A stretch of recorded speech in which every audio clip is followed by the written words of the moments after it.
자, 오늘 이 시간 우리 함께 읽은 여호수아 2장, 여호수아 2장 1절에서 11절까지의 말씀을 가지고 하나님께 대적하지 말고 하나님께 항복하라. 하나님께 대적하지 말고 하나님께 항복하라 라는 말씀의 제목으로 은혜를 누리고자 합니다. 하나님을 만나는 것이 무엇인가, 또한 은혜를 받는 것이 무엇인가 라는 이 제목을 가지고 제가 아시는 어느 목사님이 이 페이스북에 글을 남긴 것을 봤습니다. 근데 그 목사님이 이제 어떻게 글귀를 남기셨냐면, 아무리 하늘이 열리는 초자연적인 경험을 하고 그리고 눈물 콧물을 쏙 빼는 예배를 드리고 또 하늘의 음성을 듣고 또 온갖 힐링과 위로를 받는다고 해도 그와 같은 경험이 하나님을 만나고 은혜를 받는 것이 아니라, 진짜 하나님을 만난다는 것은 바로 그 살아계신 하나님께 항복을 하는 것이라고. 다시 말해서 하나님을 만나는 것, 은혜를 받는다는 것은 바로 하나님께 항복하는 것. 이런 글을 남긴 것을 봤습니다. 근데 그 글을 보고 난 다음에 오늘 우리가 함께 살펴봤던 이 본문을 보면, 지금 오늘 이 본문 중에서 하나님께 항복을 하는 사람이 나옵니다. 누구냐면 바로 라합이 그러한 인물인 것입니다. 오늘 본문은 여호수아가 요단강을 건너기 전에 이 요단강을 건너면 먼저 맞이하게 되는 성이 여리고 성인데, 그 여리고 성에 정탐꾼을 보내는 내용으로 시작합니다. 우리 1절 말씀 다시 한번 보도록 하겠습니다. 제가 1절 말씀을 읽도록 하겠습니다. 눈의 아들 여호수아가 시딤에서 두 사람을 정탐꾼으로 보내며 이르되, 가서 그 땅과 여리고를 엿보라 하매 그들이 가서 라합이라 하는 기생의 집에 들어가 거기서 유숙하더니. 자, 오늘 읽었던 이 1절 말씀에 보면 지금 시딤이라는 곳에서 지금 여호수아가 정탐꾼을 보내는 곳으로 나와 있습니다. 그런데 이 시딤이라는 장소는 어떤 장소냐면, 이 민수기 말씀을 읽어보면 이 별로 좋지 않은 기억이 있는 장소입니다. 이스라엘 백성들이 그 시딤에 있었을 때 이 발락의 계교에 빠져가지고 모압 여자들과 간음을 하고 우상 앞에서 제사를 지냈던 곳, 이것을 바알 부올의 사건이라 하는데요. 그와 같은 사건이 임했던 것이 이 시딤이었습니다. 당시 하나님께서 진노하셔서 이곳에 머물러 있었던 이스라엘 백성 2만 4천 명을 바로 죽였던 곳이었는데요. 바로 예전에는 죄를 범했던 이곳이 이제 바로 여호수아와 다음 세대들이 믿음을 출발하는 곳으로 바로 바뀌는 것입니다. 그러니까 이 환경이 나를 지배하는 것이 아니라 그 환경 속에 있는 내 자신이 어떠한 믿음으로 주님 앞에 반응하냐에 따라서 그 장소에 대한 이 기억이 바뀔 수가 있는 것입니다. 그리고 여호수아가 여기서 지금 정탐꾼을 보내는 것은, 여호수아는 바로 지금 과거의 본인의 경험을 의지하거나 그 경험에 묶이지 않는다는 것을 보여주는 장면이기도 합니다. 왜냐하면 예전에 이 여호수아는 이 가나안 땅에 정탐한 적이 있었거든요. 이 모세 시대 때 12명의 정탐꾼을 보냈을 때 그때 한 사람이 여호수아였잖아요. 그렇기 때문에 지금 여호수아는 굳이 이 가나안 땅에 이 여리고 성에 정탐꾼을 보내지 않더라도 본인의 예전의 기억을 되살려 가지고, 아 맞아, 그때 대강 이곳이 그랬던 곳이야 라고 하고 그렇게 생각하고 가도 되는 것입니다. 그런데 지금 여호수아가 어떤 반응을 보이고 있는 것입니까? 지금 시간이 어느 정도 한참 지났기도 했지만 지금 말씀하시는 하나님께 믿음으로 반응하는 겁니다. 하나님이 우리들 가운데 그 땅을 주시겠다고 약속하셨고 또 그 땅에서 지금 이제 주님과 더불어 전쟁을 치러야 되기 때문에 하나님 말씀 가운데 반응하는 모습을 지금 여호수아가 보여주고 있는 것입니다. 그래서 여러분, 믿음이 무엇인가? 믿음은 과거의 경험을 의지하는 것이 아니라 지금 말씀하시는 하나님께 반응을 하는 것입니다. 그래서 이 정탐꾼이 가서 지금 이제 여리고 성에 들어가서 지금 어디에 머물게 되냐면, 우리 1절 말씀에 보니까 지금 라합이라는 이 기생의 집에 머물게 되는 것입니다. 이 본문을 보면 왜 굳이 이 정탐꾼이 이 여리고 성에 딱 들어갔었을 때 이 라합의 집에 들어갔을까? 왜 여기에 머물렀을까? 이에 대해서 우리가 한번 생각해 봐야 되는데요. 여러분, 라합이 한 일이 뭐라고 나와 있냐면 성경에 기생이라고 나와 있습니다. 우리말로는 기생이라고 번역되어 있지만 이 원어적인 의미는 뭐냐면 몸을 파는 여자라는 것입니다. 그러니까 자기 몸을 팔아가지고 이 생계를 유지하는 그런 일을 하는 겁니다. 그리고 당시 그런 일을 했던 이 사람들은 자기의 집에서 술과 음식을 파면서 지금으로 따지면 마치 여관, 모텔과 같은 그런 일을 같이 병해서 했던 것이었습니다. 그러니까 많은 이 사람들이, 남자들이 방문했던 곳이기도 하기 때문에 눈에 잘 띄지 않을 거라는 생각을 가지고 아마 여기에 들어갔던 것 같습니다. 그리고 오늘 같은 이 본문에 보면 또 이 기생 라합의 집이 위치가 어디였냐면, 오늘 같은 본문 알지만 15절 말씀에 보면 라합이 그들을 창문에서 줄로 달아 내리니 그의 집이 성벽 위에 있으므로 그가 성벽 위에 거주하였습니다. 라합의 집이 어디 있었다고요? 성벽 위에 있었다는 것입니다. 그러니까 단순히 이 여리고는 그냥 마을이 아니라 이 성이라는 것입니다. 요새화가 되어 있는, 그렇기 때문에 이 여리고 성에 들어갈 때는 성문도 있고 이 여리고를 지키는 성벽으로 둘러싸여 있는 것입니다. 그렇기에 이 정탐꾼의 입장에서는 여리고 성에 쉽게 들어갔다가 쉽게 나오기에는 성벽 위에 있는 이 기생 라합의 집이 아주 적절했던 곳이었던 것이었죠. 그렇기에 이 정탐꾼들은 본인들의 생각으로 가장 장소적으로 유리한 것이 이곳이라 생각했기 때문에 여기에 딱 들어갔는데, 근데 어떤 일이 벌어졌는가? 2절 말씀을 보면 어떤 사람이 여리고 왕에게 말하여 이르되 보소서 이 밤에 이스라엘 자손 중에 몇 사람이 이 땅을 정탐하러 이리로 들어왔나이다. 자, 지금 이 정탐꾼들은 다른 사람에게 발각되지 않을 거라 생각하고 아마 최대한 조심스럽게 그렇게 움직였겠죠. 왜? 그 안에 들어가서 스파이 활동을 해야 되니까. 그런데 이 낯선 두 사람이 같이 돌아다니니까 지금 눈에 띄인 겁니다. 그래서 눈에 띄고 난 다음에 이 얘기를 어떻게 하는가? 이 여리고 왕에게 보고를 했다는 것입니다. 그리고 나서 이 여리고 왕이 라합의 집에 사람을 보냅니다. 3절 말씀. 여리고 왕이 라합에게 사람을 보내어 이르되 내게로 와서 내 집에 들어간 그 사람들을 끌어내라. 그들은 이 온 땅을 정탐하러 왔느니라. 딱 눈치를 챈 거죠. 지금 낯선 두 사람이 지금 여리고 성에 들어왔다. 그리고 지금 조심하게 움직인다. 딱 봤더니 이 사람들은 우리가 살고 있는 이 여리고 성을 정탐하기 위해서 지금 온 스파이라는 겁니다. 그래서 이 기생 라합한테 가서 요구를 하는 거죠. 이 사람들 내놓으라고. 여러분, 내놓는 순간 이 정탐꾼은 어떻게 될까요? 죽는 모습이 되는 거죠. 그런데 이때 여기서 라합이 어떻게 대처를 하는가? 우리 4절 말씀입니다. 그 여인이 그 두 사람을 이미 숨긴지라. 그러니까 이 기생 라합은 아주 지금 주도 면밀하게 움직였던 거죠. 이 정탐꾼들을 혹여나 다른 사람들이 와서 이렇게 발각될 수도 있으니까 이미 자기의 집에 숨겼다는 것입니다. 그리고 그리고 여리고 왕이 보냈던 그 사람들한테는 이렇게 얘기를 하죠. 이르되 과연 그 사람들이 내게 왔었으나 그들이 어디에서 왔는지 나는 알지 못하였고. 자, 지금 어디로 왔는지 알지 못하겠다는 겁니다. 그러면서 5절 말씀 보면 그 사람들이 어두워 성문을 닫을 때쯤 되어 나갔으니 어디로 갔는지 내가 알지 못하나 급히 따라가라. 그리하면 그들을 따라잡으리라 하였으나. 자, 이 정탐꾼들을 이미 숨겨놓고 난 다음에 여리고 왕이 보냈던 사람들한테는 이렇게 얘기를 하는 거예요. 지금 그 사람들이 우리 집을 나간 지 얼마 되지 않았으니까 지금 바로 따라가면 그들을 잡을 수 있을 것이라고. 그러니까 정탐꾼의 입장에서 봤을 때는 지금 기생 라합은 지금 생명의 은인인 거죠. 정말 지혜롭게 잘 대처를 해준 거죠. 그런데 여러분, 한번 거꾸로 생각해 보십시오.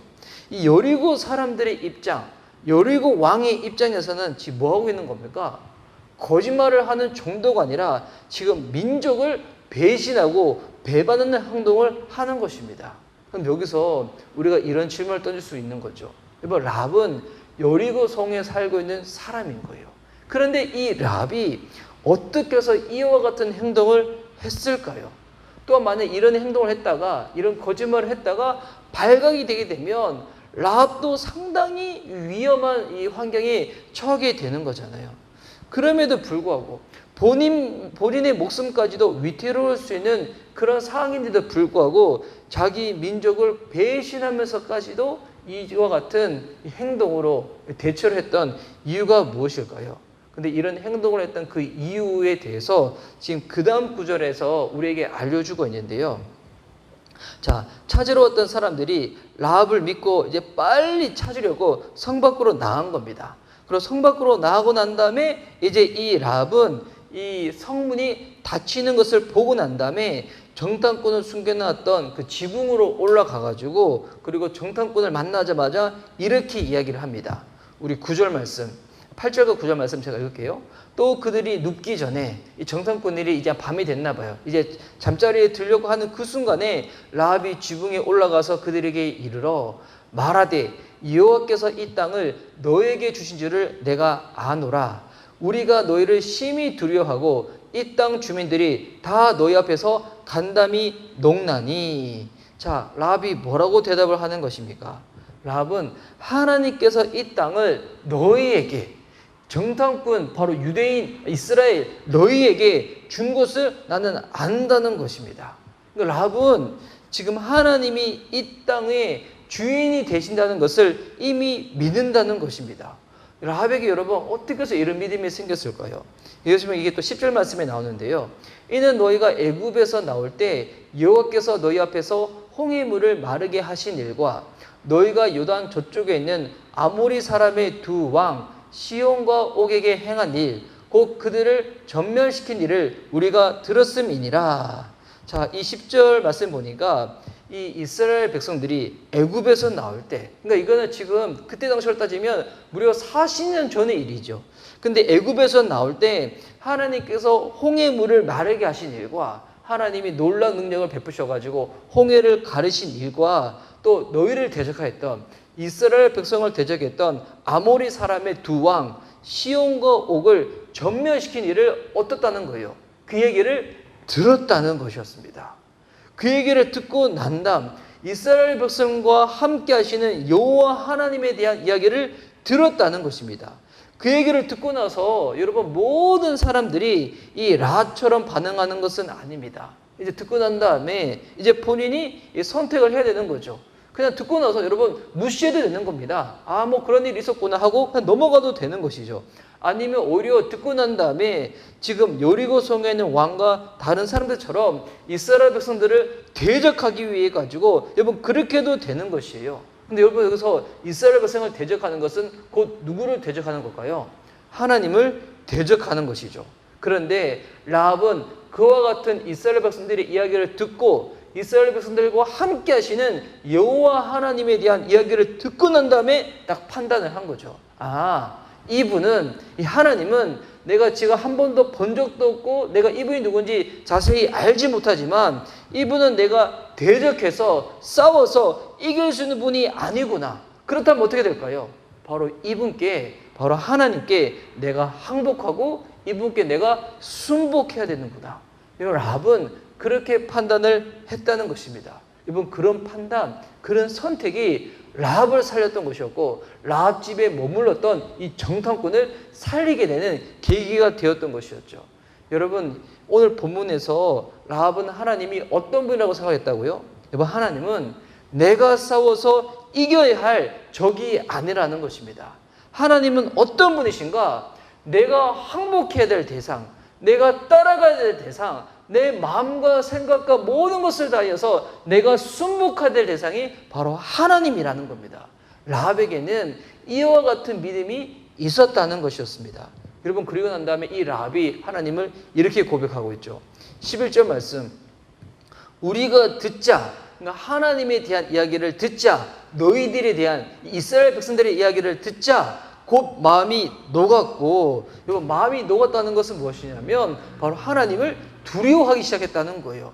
아, 하나님은 정말 무서운 분이구나. 여기서 무섭다는 게 막 이렇게 공포심 가운데 무서운 것이 아니라 이분을 향한 경외하는 마음이 이 라합에게는 들어가기 시작했다는 것입니다. 그리고 너희로 말미암아 사람이 정신을 잃었나니, 여러분, 어떤 대상에 대해서 두려운 마음이 생기고 난 다음에 이제는 그 대상에 대해서 이제 어떤 마음이 생겨야 될지 딱 결정을 해야 되는 거잖아요. 근데 이 너희로 말미암아 사람이 정신을 잃었나니, 이 구절을 쉬운 성경을 보면 이렇게 나왔어요. 이 성에 있는 여리고 사람들은 당신들과 싸우는 것을 두려워하고 있다는 거예요. 왜? 이스라엘 백성들과 하나님이 함께 하시기 때문에, 그러면 이스라엘 백성들과 싸우는 것을 두려워하면 어떻게 하면 되는 거예요? 안 싸우면 되는 거잖아요. 항복하면 되는 거잖아요. 그런데 이 여리고 성에 있는 사람들, 여리고 왕은 판단을 잘못한 거죠. 대상을 잘못 고른 것입니다.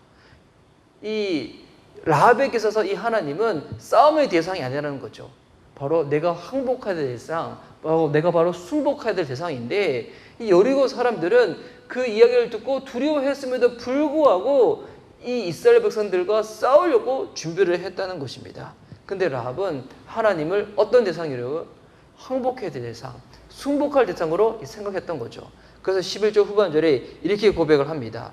너희 하나님 여호와는 위로는 하늘에서도 아래로는 땅에서도 하나님이시니라. 하나님은 어떤 분이신가? 여러분, 라합은 어렸을 때부터 성경 공부 배운 것도 아니에요. 어렸을 때부터 모태신앙도 아니었고요. 교회를 제대로 다녀본 적도 없었어요. 근데 이와 같은 이야기를 들었던 것 뿐이었는데도 불구하고 뭐라고 고백하는가? 하나님은 위로도 하나님, 땅 아래로도 하나님이라는 거예요. 청상하지 온 천하를 다스리시는 분이 하나님이시구나. 여러분, 이와 같은 생각을 하게 되었다는 겁니다. 여러분, 실제로 하나님은 어떤 분이십니까? 이 세상을 창조하신 분이시죠. 이 세상을 주관하고 다스리는 분이시죠. 이 세상의 심판자가 되어주시는 분이시죠. 원래 하나님은 라합이 생각하는 것보다도 훨씬 더 크신 분인데, 근데 라합은 하나님에 대한 지식이 많이 있지 않았음에도 불구하고 그 단 하나 이야기를 들었을 것 뿐이었는데 어떻게 하는 겁니까? 바로 이 하나님께 나와 항복하고 순복을 하기로 그가 결정을 하였다는 것입니다. 여러분, 이거를 보면 하나님에 대한 지식이 많아서 하나님을 잘 믿는 것이 아니라, 하나님에 대한 지식이 비록 내가 작다고 할지라도 결국 내가 단 하나의 그 지식, 단 하나의 성경 구절, 단 하나의 하나님 말씀을 내가 받아들이지 않기 때문에 믿음이 안 생기는 거예요.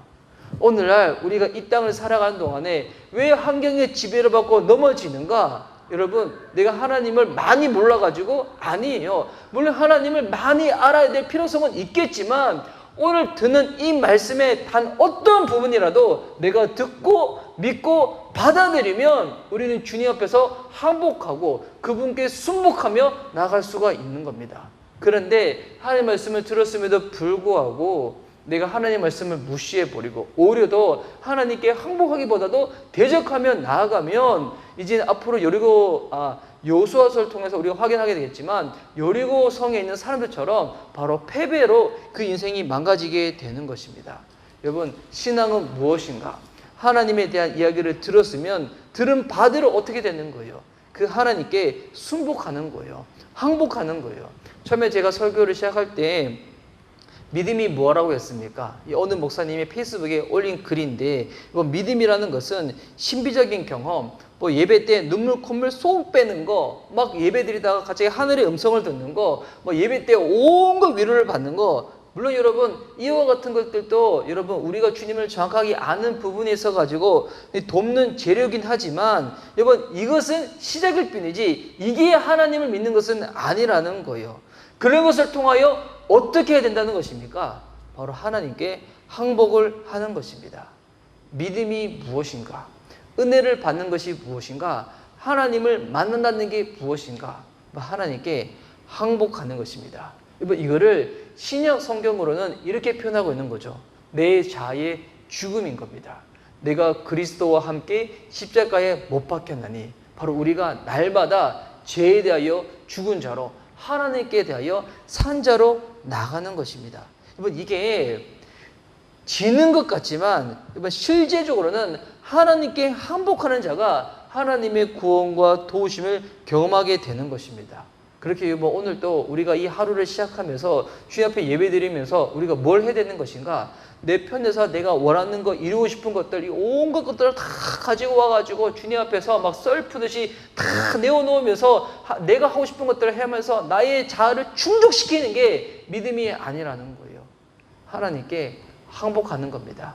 내 생각, 내 마음, 내 계획을 굴복시켜서 내 것이 아니라 하나님이 내 인생의 주인 되시고 하나님으로 내 생각과 오늘의 하루와 내일이 채워질 수 있도록 주님께 순복하며 나아가는 것입니다. 끝끝내 버리지 못하고 있는 나의 아집, 나의 고집, 교만, 나의 욕심, 나의 죄된 것들을 다 내려놓고 오늘도 주님 앞에서 항복하며 나아가는 것입니다. 여러분, 하나님께 내 것을 가지고 들이밀면, 내 생각을 가지고 나아가면 패배를 맛보게 되지만 하나님께 항복하는 자, 그 하나님을 따라가기로 마음으로 결정하는 자는 오늘 본문에 나오는 라합처럼 하나님의 구원과 승리를 경험하게 될 줄 믿습니다. 오늘 하나님께 항복했던 라합 이 한 사람을 말미암아서 라합만 산 것이 아니라 라합의 집에 머물렀던 정탐꾼까지도 같이 살게 된 역사가 있었던 것이었잖아요. 여러분, 오늘 주님께 항복하시기 바랍니다. 내가 항복하는 그 자리 가운데 나와 함께하는 사람들 가운데도 주님의 구원과 도우심이 베풀어질 줄 믿습니다. 누군가의 구원을 위해서 여러분 기도하고 계십니까? 누군가를 전도하고 싶어서 마음에 품고 있는 사람들이 있습니까? 나의 생각으로 그들 앞에 나아가면, 나의 욕심으로 그들 앞에 나아가면 여러분 될 것도 되지 않습니다. 그래서 여러분, 내가 죽고 주님이 산 자로 나가게 될 때 하나님의 놀라운 구원의 역사가 우리의 삶 가운데, 내가 있는 그것 가운데 임할 줄 믿습니다. 오늘 하루 주님 앞에 항복하는 자로 나아갈 수 있는 저와 여러분 될 수 있기를 예수님의 이름으로 축복하는 바입니다. 아멘.